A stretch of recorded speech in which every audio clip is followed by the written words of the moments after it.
Hello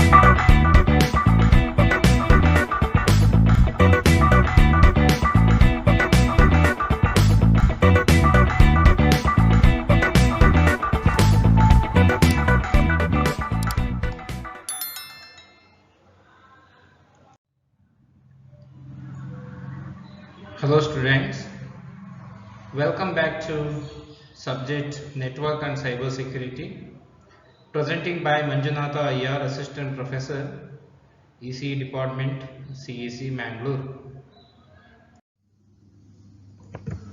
So overview of this video is we are going to cover about header and payload formats, okay, IKE header format and IKE payload format, and then we are going to cover about cryptographic suits. So now let's see about header and payload formats. Okay, figure A and B describes about IKE formats. IKE defines procedures and packet formats to establish, negotiate, modify and delete security associations. As part of security association establishment, IKE defines payloads for exchanging key generation and authentication data. These payload formats provides a consistent framework independent of the specific key exchange protocol, encryption algorithm and authentication mechanism. So now let's talk about IKE header format. An IKE message consists of an IKE header followed by one or more payloads. All of this is carried in a transport protocol. The specification dictates that implementations must support the use of UDP for the transport protocol. So here we have initiator security parameter index, that is SPI, responders security parameter index, that is SPI, and okay, other parameters also or other fields okay, having inside the IKE header. So we'll discuss one by one, or we'll take each fields and we'll discuss it in detail. So initiators security parameter index, that is SPI, is represented with 64 bits. It's a value chosen by the initiator to identify a unique IKE security association. So this is we are using this is we are using for initiator to identify the unique IKE security association. So next, responder SPI, okay, it's also 64 bits. A value chosen by the responder to identify a unique IKE security association. So next, okay, that's the next payload. It's having 8 bits, indicates the type of the first payload in the message. Payloads, okay, will be discussed over here. Major version, okay, MG, okay, it's a major version. It's a 4 bits, indicates major version of IKE in use. So next, minor version, okay, it's again the 4 bits, indicates minor versions that we are using.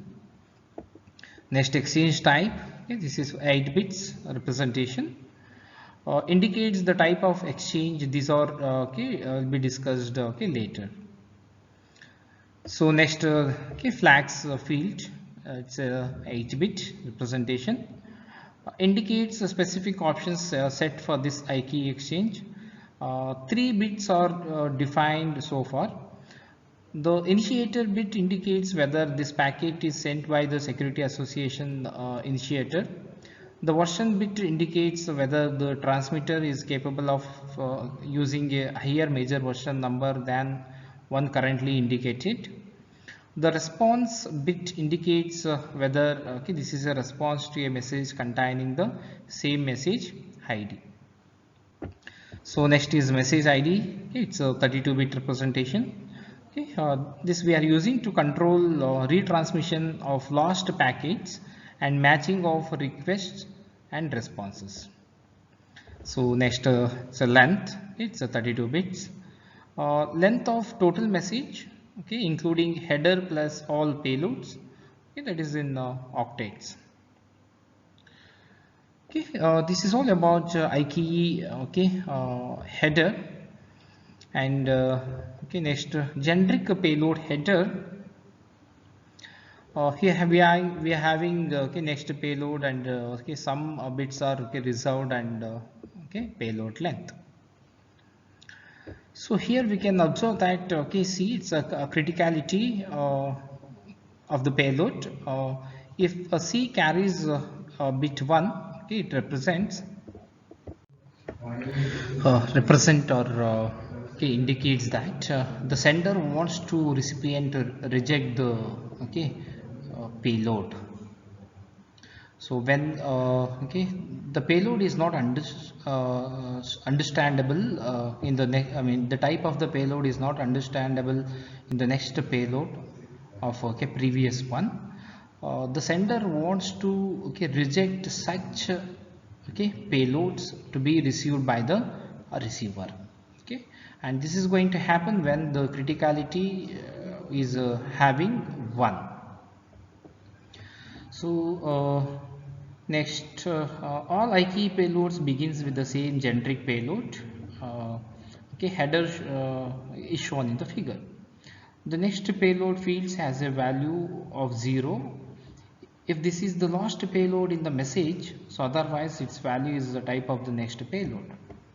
Okay, so if it is the last payload we are sending, so okay, the payload is having 0, so otherwise it is okay, a type of the next payload. The payload length field indicates the length in octets of this payload, including the generic payload header. Okay, it's about the generic payload header concept. So next, IKE payloads and exchanges have a number of ISA KMP payload types. Okay, it's going to provide it's going to enable the services like security association, key exchange, identification, certificate request, authentication, nonce, notify, delete, vendor ID, traffic selector, encrypted configuration, extensible authentication protocol. So payload has a complex hierarchical structure.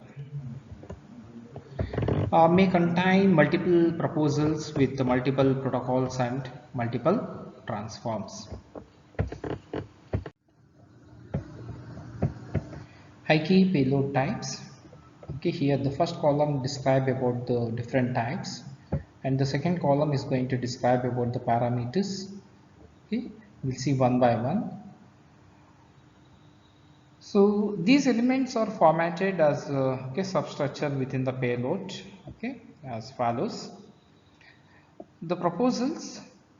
This substructure includes a proposal number, a protocol ID, that is for AH or ESP or IKE, an indicator of the number of transforms, and then a transform substructure if more than one protocol is to be included in the proposal. Then there is a subsequent proposal substructure within the same proposal number. Transform different protocol support different transform types. The transforms are used primarily to define cryptographic algorithms to be used within the particular protocol. Attribute is each transform may include attributes that modify or complete the specification of the transform. Okay, an example is key length. So IKE payload types. Okay, IKE payload types. The key exchange payload. See the key exchange payload. The first type is key exchange payload. The key exchange payload can be used for a variety of key exchange technique, including Oakley, Diffie-Hellman, and security and the RSA based key exchange used by PGP. Okay, it's about parameters. So next type IKE payload type is identification. Okay, so here the identification payload is used to determine the identity of communicating peers and may be used to determining authenticity of information. Typically, the ID data field will contain on Internet Protocol version 4 or Internet Protocol version 6. So next, IKE payload type is certificate. The certificate payload transfers a public key certificate. At any point in an IKE exchange, the sender may include a certificate request payload to request the certificate of the other communicating entity. So next is authentication.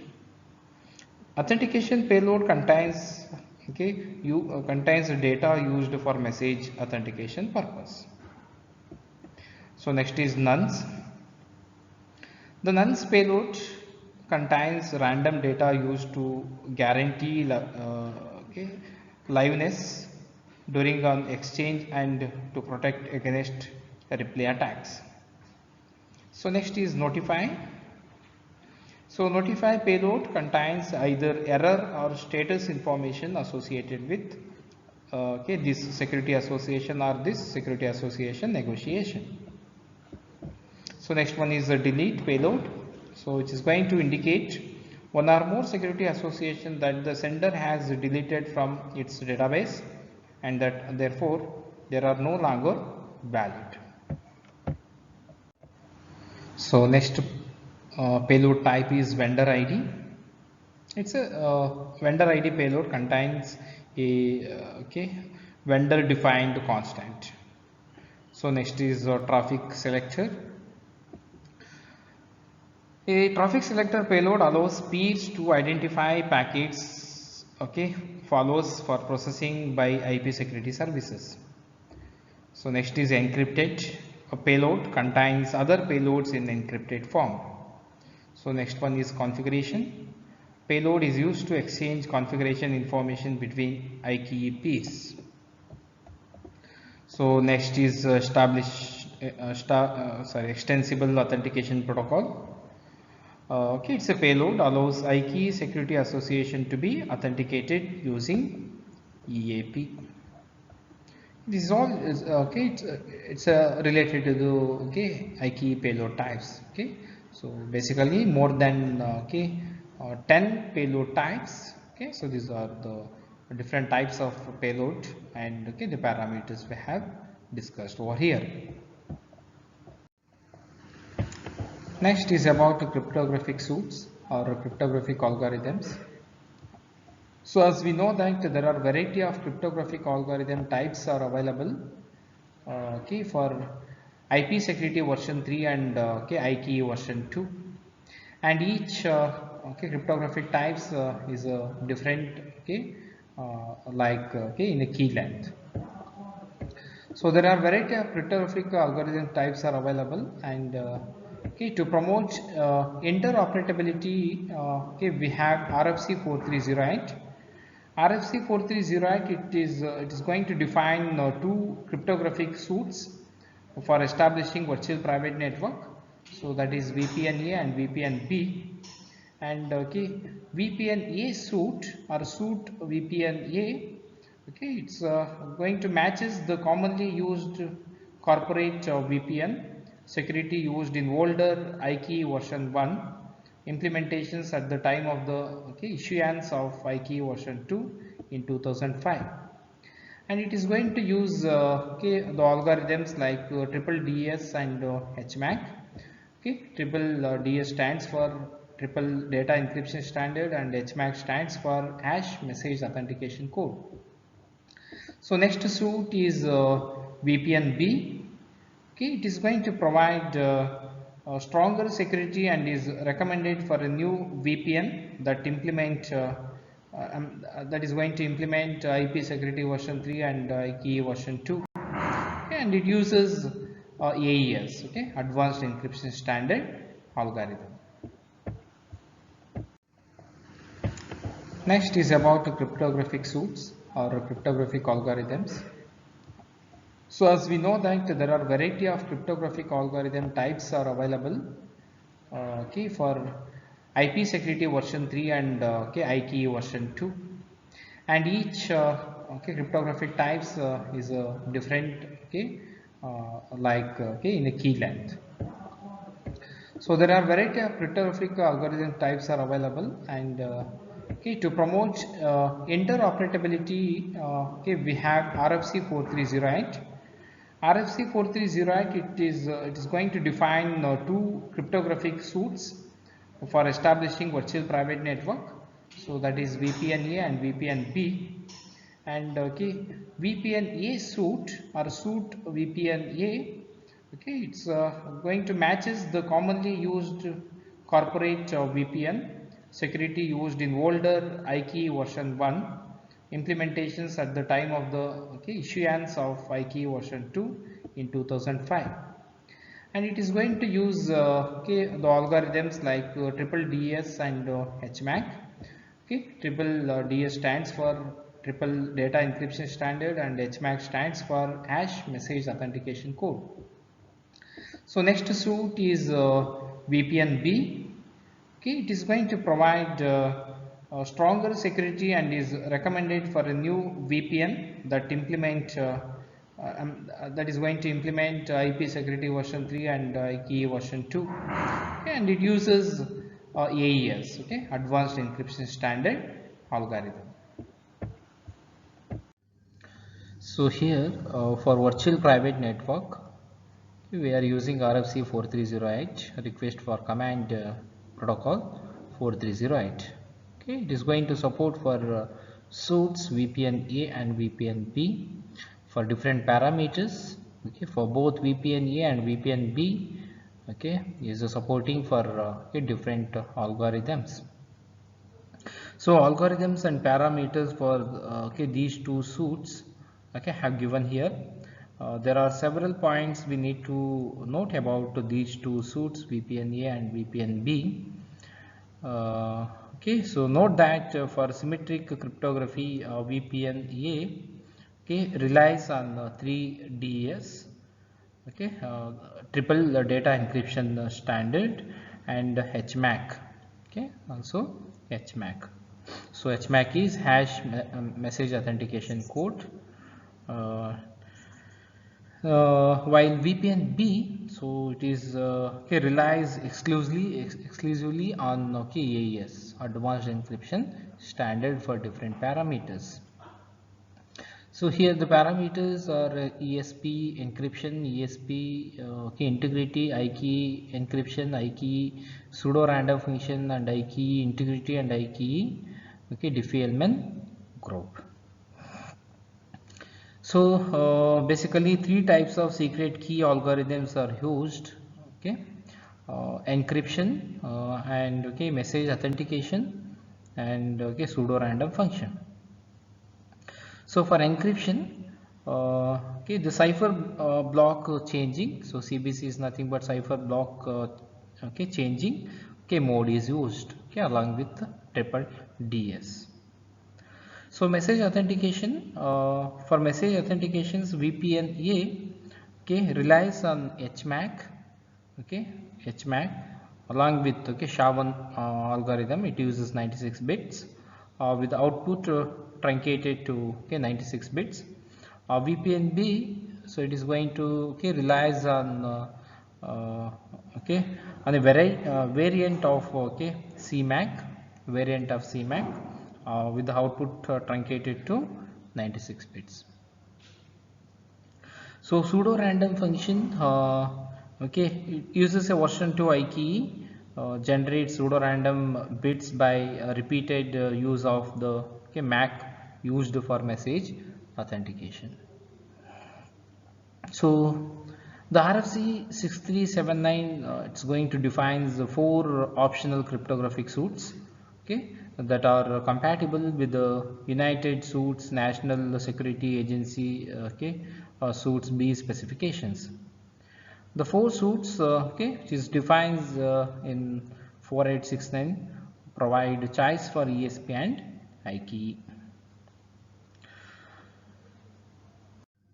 So as I mentioned earlier, okay, in before this slide presentation, okay, so there are four suits defined in RFC 4869. Okay, so which is going to provide choices for ESP and IKE. Okay, so the four suits are defined by the choice of cryptographic algorithm strength and the choice of whether ESP is to provide both confidentiality and integrity, or integrity only. So all of the suits offer greater protections than the two VPN, that is VPN A and VPN B suits defined in RFC 4308. So we'll discuss about those four suits, okay, so in the next upcoming slide. So here so it is going to provide the it's going to support for the algorithm like GCM 128 and GMAC 128. Okay, so GCM stands for Galois counter mode, okay, which uses 128 bits, and GCM and GMAC stands for Galois message authentication code. So again it uses 128 bits and 256 bits. So here also GCM, it is going to support for 128 bits and 256 bits. So now let's talk about in detail about the four suits, okay, so which are supported for crypto, which is going to support for uh, virtual private network or IP security. So here there are four suits are defined, okay, four suits are defined in RFC 4869, but wherein RFC 4308 only two suits were defined. They are VPN A and VPN B, but in RFC 4869 there are four cryptographic suits, okay, which is support for IP security. So here GCM 128, GCM 256, GMAC 128 and GMAC 256.